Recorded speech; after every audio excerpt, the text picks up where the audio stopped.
Hi guys, it's Eileen coming at you from Just Kettlebells with a quick recap of our first intro to Indian Club Swinging class. It's a half-hour class. I'm going to try and squish it all into a few minutes here just to review what we went over. So the first thing when you're practicing with Indian clubs, remember it takes a lot of room, so you want to make sure you have clearance above and to the side. Posture, you want to be in a posture that facilitates the best position for your hips. So you want your hips to be level and even. So while this might be the perfect posture for Indian Club Swinging, you want to be in a position that allows you to have the best position in your hips, to straighten your belt buckle or level your pelvis. Grip on the club, the pinky finger goes around the largest part of the ball of the club. You're going to grip it, thumb comes over the top. So it's a nice tight grip. There will be positions where we cast the club, and so for that you're just going to stick your forefinger forward and catch the club in your forefinger. The thumb stays gripped over. You don't want the thumb to be up here. You want the thumb to be gripped. And then the wrist should always be in a neutral position. So we don't want this position. We want to have neutral wrist, just like we would in kettlebell. We went over a couple of introductory movements. The first one was the slam, and this is really just to start to feel the connection with your body. And you're going to cross the clubs overhead and slam into the floor. And as you do, you want to let your heels come up. And change the position of your hands as you cross. And we talked about how this can be used also with one club, with one foot, in order to feel the different connections in your body and see how that feels differently in each of those positions. Most of us have some sort of asymmetry between one side and the other. The other movement we did was a swing.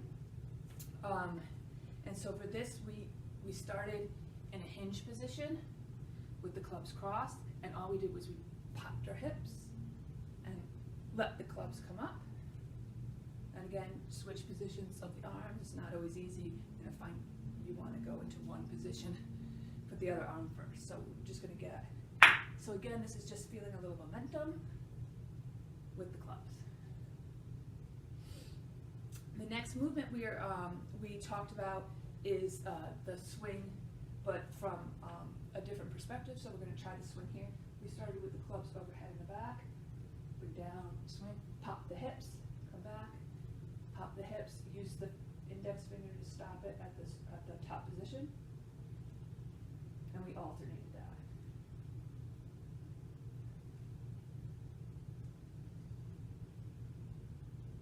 A nice one for shoulder stability.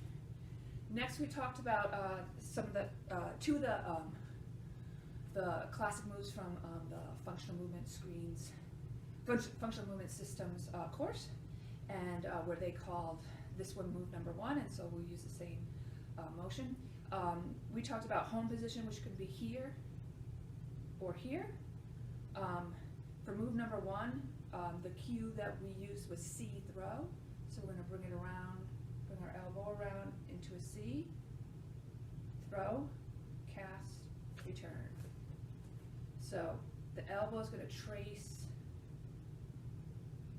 out to a C. We're going to throw. Now here you want to keep this club perpendicular. You don't want it to be here when you throw. You want it to be here. Then you're going to cast it on your finger, let it drop. When the club drops, you want to stop it right here. So you don't want to swing your arm in front of your body that way.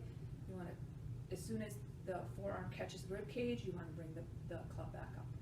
So it's C, throw, C, throw, and then bring it back. And obviously it would be the same on the other side, although it might not feel the same on the other side. So again, the elbow here is going to trace a half circle or a C. We're going to throw the club, keep it at 90 degrees, keep it perpendicular here, cast, and return. The other motion we talked about was move number 2, which is kind of the opposite of move number 1. We're going to start with the club here.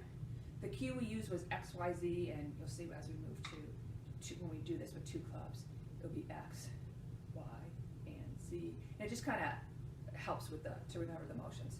So the first thing we're going to do here is actually cast onto our finger. We're going to let the cup drop for Y, and then bend and unshrug your shoulder to bring it back home. So it's X, Y, and Z. So this is really when we want to stop here with where our thumb can just about touch our head. So we don't want to be way behind our head. We want to be about here. That way we can just unshrug the shoulder to bring it down. If we're way back here, there's going to be an outward motion in order to bring that down. So we want to be in a position here where we just unshrug our shoulder and the club comes down. So those were the two FMS movements that we learned from that FMS course, and then we talked about just some classic circle motions, and one just being just a large circle, and then we talked about how you can also do this from the side, and how then you could turn and move one into the side and move it back out into in order to do it in both those different planes. We talked about how you can also do circles where you're pivoting, your pivot point is your elbow. So those are going to be smaller circles. And then the last one we talked about, which we know I'm not very good at, is wrist circles, where your point of rotation is in the wrist. And those are very small circles. And so that's the recap from class number 1. We'll be meeting again next week. We have 5 more classes. Hopefully by the end we'll have a pretty good grip on there's a pretty large learning curve just with these initial motions, and so we're practicing very slowly, and then eventually we'll be able to